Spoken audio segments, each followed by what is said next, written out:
অল্প উপকরণ দিয়ে খুব সহজ পদ্ধতিতে ফুলকপি, আলু, ডালের বড়ি দিয়ে রুই মাছের ঝোল। একবার আমার মতো বানিয়ে দেখুন, স্বাদ একদম মুখে লেগে থাকবে। রেসিপি ভালো লাগলে লাইক শেয়ার করতে ভুলবেন না।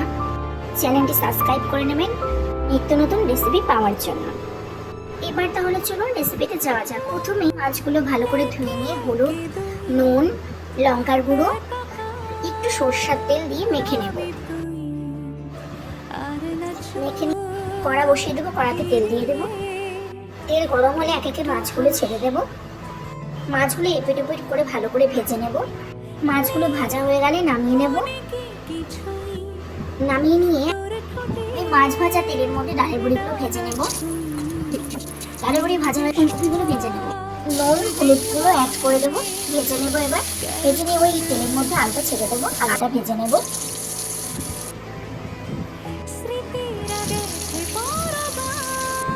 ভাজা হয়ে গেলে এবার টমেটো, লঙ্কাটা পেস্ট করে নেব।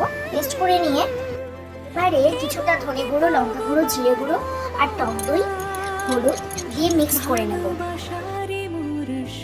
কিছুটা জল অ্যাড করব, করে এবারে টমেটো লঙ্কার পেস্টটা দিয়ে দেব।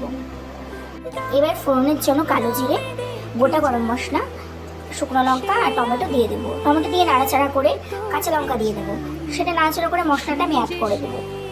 মশলাটা হালকা ভাজা হয়ে গেলে ডালের বড়িটা দিয়ে দেবো। ডালের বড়িটা ভাজা হয়ে গেলে আলুটা ছেড়ে দেবো। আলুটা দিয়ে নাড়াচাড়া করে নুন দিয়ে দেবো। নুন দেওয়ার পর একটু ভাজা ভাজা করে আমি ফুলকপিটা ছেড়ে দেবো। ফুলকপিটা ভাজা ভাজা হয়ে গেলে তেল বেরিয়ে গেলে আমি জল অ্যাড করে দেবো। জলটা ফুটে গেলে মাছগুলো একে একে ছেড়ে দেবো।